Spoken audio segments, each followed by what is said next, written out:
kay buti mo. Hallelujah, salamat sa Diyos. Amen. Hallelujah, hallelujah. The Apostle Creed, 1, 2, 3, go. I believe in God the Father Almighty, maker of heaven and earth, and in Jesus Christ, His only Son, our Lord, who was conceived by the Holy Spirit, born of the Virgin Mary, suffered under Pontius Pilate, was crucified, dead, and buried. He descended into hell. The third day He rose again from the dead. He ascended into heaven and sitteth on the right hand of God the Father Almighty. From thence He shall come to judge the quick and the dead. I believe in the Holy Spirit, the Holy Christian Church, the communion of saints, the forgiveness of sins, the resurrection of the body, and the life everlasting. Amen. Hallelujah. Let's drink it together. God bless you. God bless you. God loves you. God loves you. Amen. Amen. Today's passage, Luke chapter 5, verse 36 hanggang 39. Misahin natin sa umagang ito ay mula sa aklat ng Lucas chapter 5 verse 36 hanggang 39. Luke chapter 5 verse 36 hanggang 39. 1, 2, 3, go! Sinabi rin niya sa kanila ang isang talihara. Walang pumipiraso sa bagong damit upang itagpi sa luma. Kapag ganoon ang ginawa, masasayang ang bagong damit at ang tagping mula rito ay hindi naman babagay sa damit na luma. Wala rin naglalagay ng bagong alak sa lumang sisidlang ulan. Kapag ginawa, pumuputukin ng bagong alak ang lumang sisidlang. Matatapon ng alak at masisira ang sisidlang. Sa bagong sisidlang pala, dapat ilagay ang bagong alak. Kapag nakainom ka ng lumang alak, hindi mo na gugustuhin uminom ng bagong alak. Ang sasabihin mo, mas masarap ang lumang alak. Amen. Amen. Let us proclaim together, Jesus is the new wine. Jesus is the new wine. Jesus is the new wine. Jesus is the new wine. Amen. Amen. There was a man who loved his old clothes. Meron daw po isang lalaki na mahal niya yung kanyang mga lumang damit. Even when they were torn, faded, and no longer fit, he refused to throw them away. Kahit daw po ito ay sira-sira na, ito ay kupas na, at hindi na daw po ito kasi sa kanya, ay hindi pa rin niya daw po ito itinatapon. Someone gave him a brand new outfit, perfect, clean, and made just for him. May isa daw pong tao siyang nagbigay sa kanya ng bagong damit, perpekto, malinis, at ito daw po ay ginawa para lamang sa kanya. But instead of wearing it, he cut a piece from the new clothes. Pagkos ito daw po ay kanyang suotin, ay kanya po itong ginupit, at ito daw po ay nalo sa kanyang itong bagong damit na ito. And tried to patch his old ones. At sinubukan niya daw po itong itagpi doon sa kanyang lumang damit. The result, Ito daw po yung naging resulta. he ruined both. Parehas daw po itong nasira. This is exactly what Jesus said. Ito daw po yung eksaktong sinabi ng ating Panginoong Hesus. Today's passage, verse 36. No one tears a piece out of a new garment to patch an old one. Otherwise, they will have torn the new garment, and the patch from the new will not match the old. Amen. 1, 2, 3, go. Walang pumipiraso sa bagong damit upang itagpi sa luma. Kapag ganoon ang ginawa, masasayang ang bagong damit at ang tagpi mula rito ay hindi naman babagay sa damit na luma. Amen. Amen. Amen. Sometimes we do the same thing spiritually. Minsan daw po ay ginagawa natin yung ganong bagay sa ating buhay spiritual. We try to mix old habits with new life. Sinusubukan daw po nating haluan ng lumang gawain sa bagong buhay. Old thinking with God's truth. Yung lumang pag-iisip na patungkol sa katotohanan ng ating Panginoon. Old identity with new identity in Christ. Lumang pagkakilanlan sa bagong pagkakilanlan natin kay Kristo. But Jesus didn't come to patch your old life. Ngunit ang ating Panginoong Yesus ay hindi tayo nagpunta sa ating Panginoong Yesus upang tayo ay tagpian lamang ng makalumang pamumuhay. He came to give you a completely new one. Amen. Pagkos tayo ay kanyang binigyan ng kumpletong bagong buhay. Today we will understand this truth in 3 powerful ways. Ngayong araw ay atin pong itindihin ang tatlong makapangyarihang makatotohanan. First, Jesus brings a new covenant. Jesus brings a new covenant. Amen. Amen.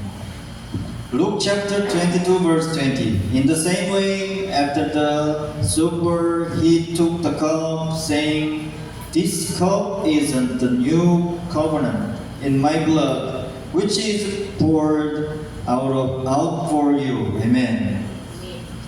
1, 2, 3, go. Hindi naman, napot niya ang kopa pagkatapos maghapunan at sinan.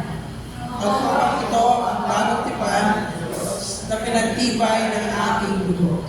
Ang aking dugo ay pinubuhos alang-alang sa iyo. Amen. Amen. Hallelujah. The new wine represents the new covenant through Jesus Christ. Yung bagong alak daw po ang nagrepresenta ng bagong covenant sa pamamagitan po ng ating Panginoong Jesucristo.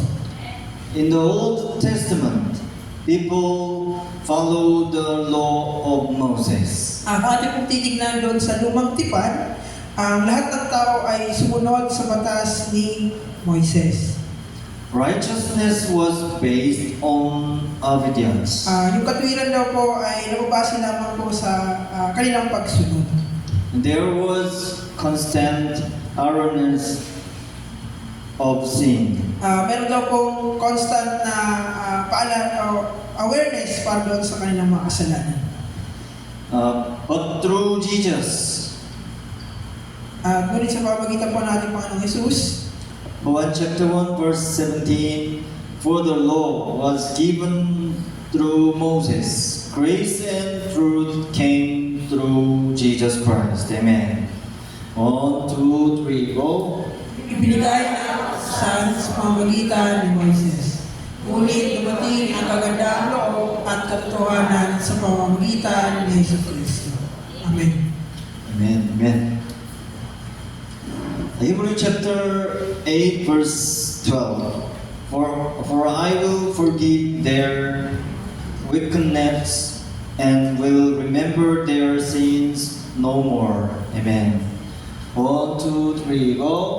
Patatawarin ko ang kanilang mga kasalanan at kalilimutan ko na ang kanilang mga kasamaan. Amen. Amen. Amen. What changed?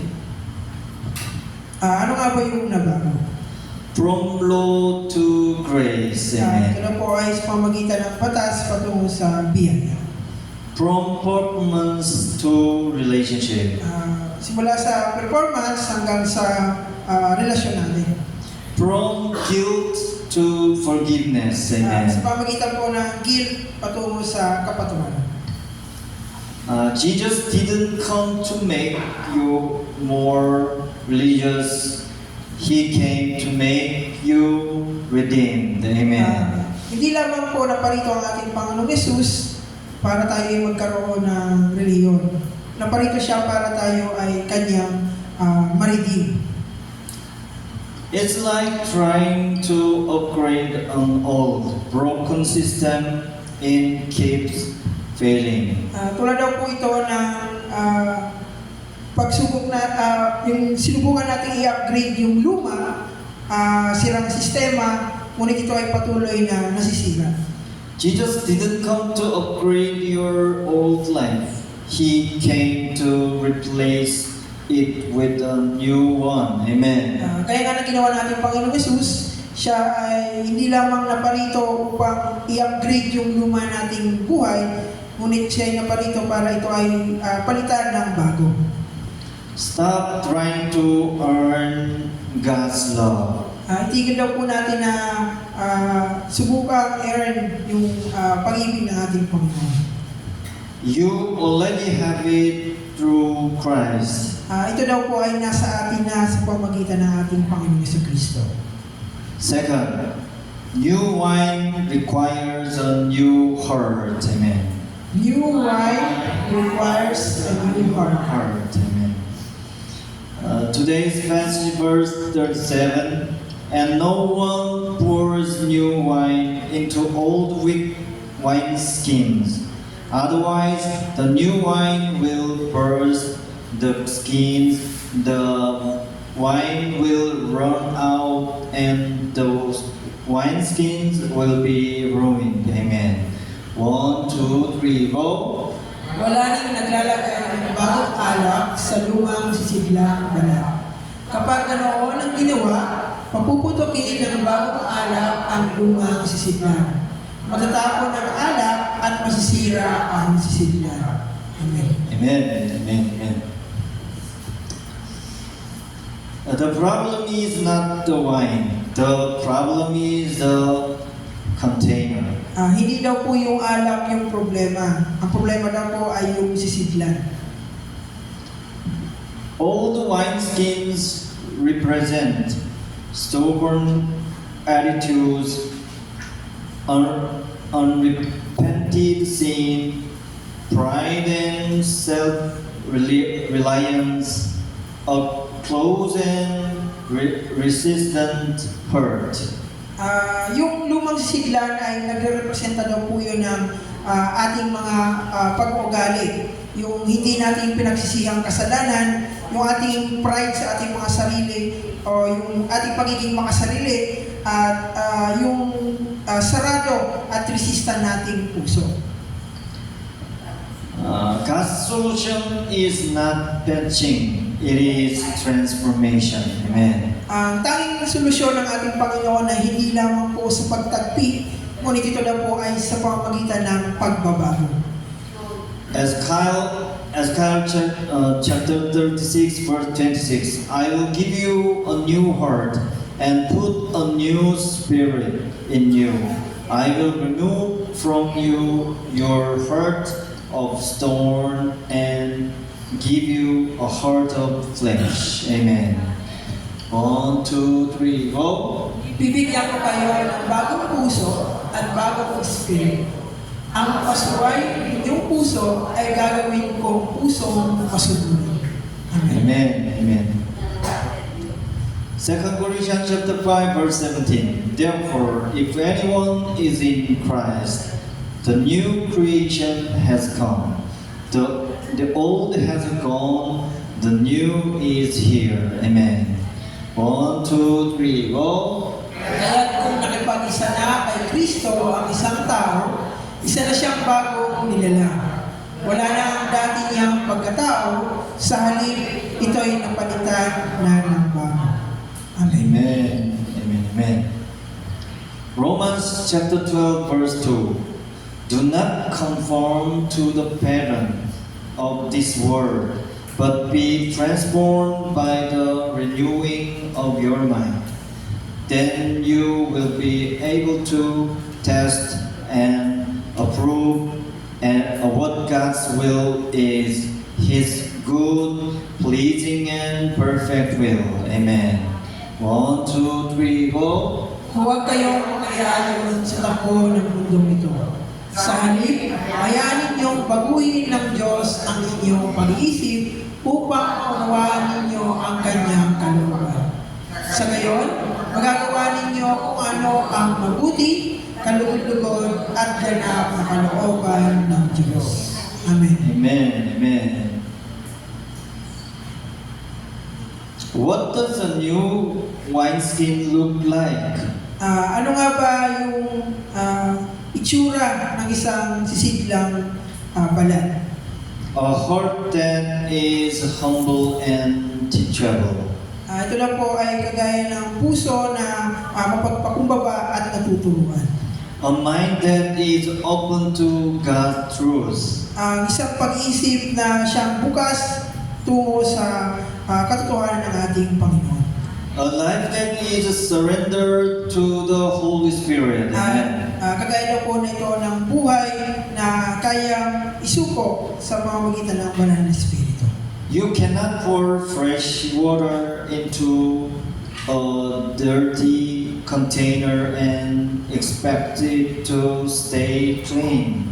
Hindi po natin pwedeng lagyan ng tubig ang isang maruming sisidlan. I-expect po natin na ito ay magiging malinis. God must cleanse and renew us first. Kaya nga nang ginawa ng ating Panginoon na tayo Kanyang nilinis at binago. Church, ask God. Mga kapatid, tanungin natin ang ating Panginoon. What in my life needs to change? Ano nga ba ang kailangan natin baguhin sa ating mga buhay? What am I holding onto that prevents your work? Ano nga ba yung kailangan kong panghawakan na upang mapanatili ang inyong mga gawa? Third, the new wine brings joy, fullness, and overflow. The new wine brings joy, fullness, and overflow. Amen, amen. We look at the Bible, John chapter 2, verse 1 hanggang 11. Kung ating titignan doon sa Biblia, sa aklat ng Juan, chapter 2, verse 1 hanggang 11, Wedding at Cana. ito na po yung kasalan sa bayan ng Cana. Jesus' first miracle was turning water into wine, and not just any wine, but the best wine. Ito na po yung first miracle ng ating Panginoong Hesus, kung saan yung tubig daw po ay ginawa niyang alak. Hindi lamang to basta isang alak, kundi ito daw po yung pinaka-the best na alak. John chapter 2 verse 10. Everyone brings out the choice wine first and then the cheaper wine after the guests have had too much to drink. But you have saved the best till now. Amen. 1, 2, 3, go. At sinabi, ang masarap na alak ay unang inihahain kapag marami nang nainom ang mga tao, saka inihahain ang mababang uri. Ngunit sa huli ninyo nilabas ang masarap na alak. Amen. Amen. Amen.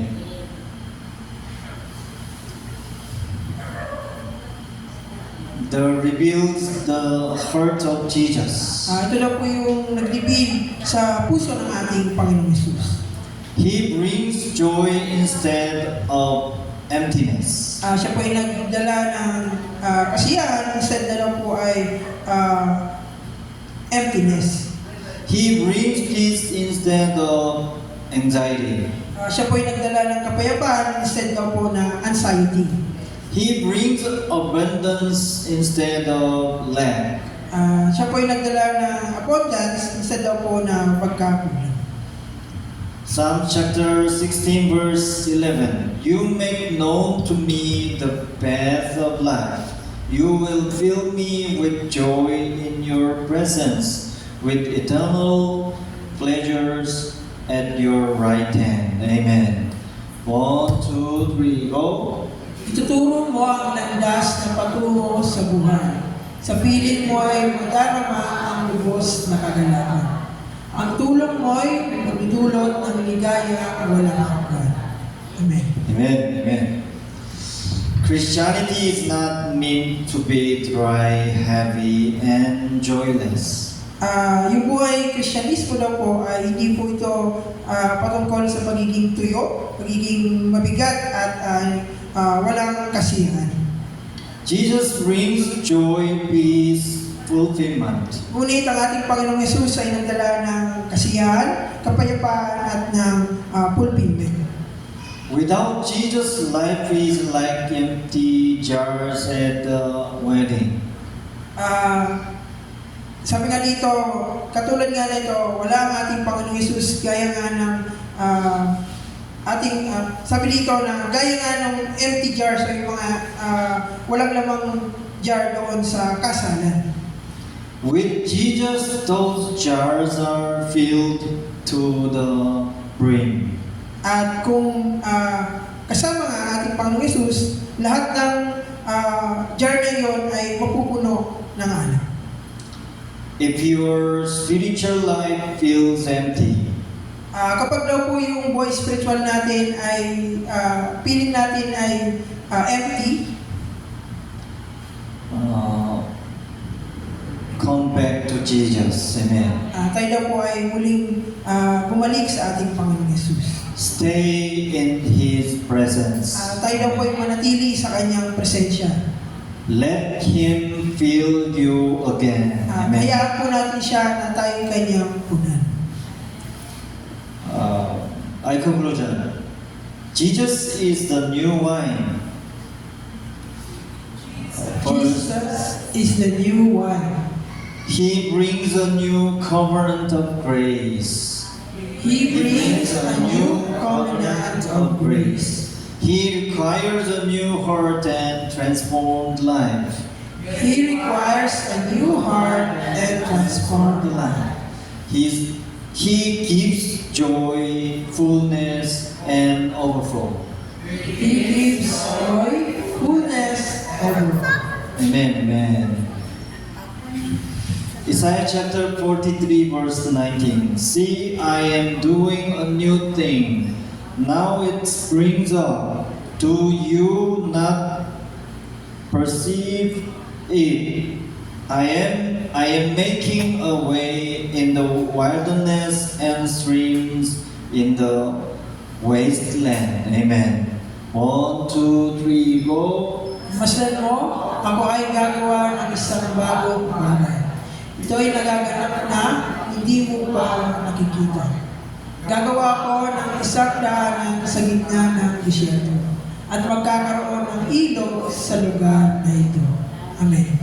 Amen, amen. God is doing something new in your life. Ang ating Panginoon ay gumagawa ng bago sa ating buhay. But you must decide. Tayo daw po ay kailangang magdesisyon. Will you hold on to the word? Tayo daw po ay kakapit doon sa makalumang iyon. Or will you receive the new? O ito nga ba ay tatanggapin natin yung bago? Amen. Let us pray. Heavenly Father, we thank you, Lord, at this moment. Lord Jesus, thank you for being the new wine. Thank you for your grace, your truth, and your life. Change our hearts, renew our minds, and make us new wineskins. Fill us again with your joy and your spirit. Help us to embrace the new life you are giving us. Maraming salamat, Panginoon. In Jesus' name I pray. Amen. Amen. Hallelujah. Hallelujah.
may bagong kilalang na mula sa iyo, Panginoon. Lord, muli namin tinataas sa inyo ang offering na ito. Bless this offering na patuloy yung pagkalain ng mga tao, patuloy na nagbibigay. Patuloy niyo rin po silang ingatan at patuloy niyo ikagawa sa kanila ang mga bagay na naayon sa inyong kagustuhan. Nawain ang offering na ito, Panginoon, ay magamit ng aming panambahan sa lahat ng activities na meron kami, Panginoon. Ito lamang po ang aming isang dalangin sa pangalan ni Jesus. Amen.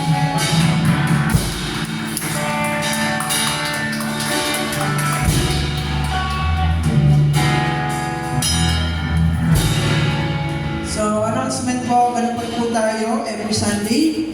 So, 9 a.m. na po ang ating Sunday School. So, pang-umaga na po yung Sunday School natin. Nag-start po yan last week. And then, 11 ay ang ating Sunday worship service. And then this afternoon po ay practice po for next Sunday. Sa praise and worship team po. And then sa mga gusto po mag-special number, sing or dance, kindly approach lang po kami or si Pastor sa gustong mag-special number. At the same time, meron po tayong gawain every Friday. Meron tayong prayer meeting. 5 po yan ang hapon. At the same time po, patuloy po nating panalangin ang ating simbahan sa Korea, ang Office Church. Ang ating simbahan sa Canada, ang Jewel Church. At the same time, isama po natin sa panalangin natin ang ating Charbel Mission Center, ang ating simbahan, ang Osorio Grace Community Church. At patuloy din po natin ipanalangin ang ating kapatid na si Sister Sel. Si Mama Sel po ay siya po ay for recovery po sa kanyang nararamdaman. Patuloy po natin isama siya sa ating mga panalangin, strong prayers po para sa ating kapatid. At syempre, panalangin din po natin si ating kapatid na si Tita Tess at si Tita Lee. At the same time, sa mga kapatid natin na wala dito, kay Jeff, kay Jonah, kay Jasper, kay Alfred, kay Marvin, kay Kiko, kay Jerwin, kay Darren. Siyempre, huwag po natin kaligtaan ang ating mga sarili, ang ating mga kapatid na nasa Korea, kay Grace, kay Daniel, at sa lahat ng Korean brethren. At the same time, to our pastor and sa kanyang pamilya. At huwag po natin kaligtaan, isama sa panalangin natin our senior pastor, Reverend Joel.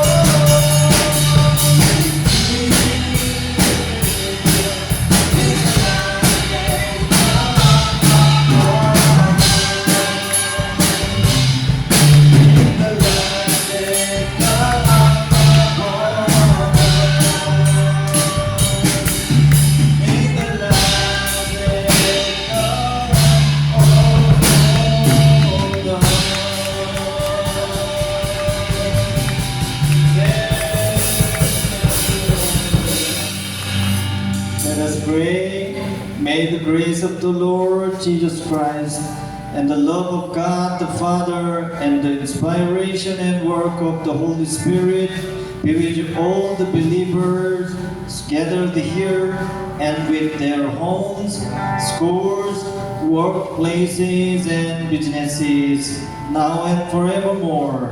Maraming salamat, Panginoon. In Jesus' name we pray. Amen.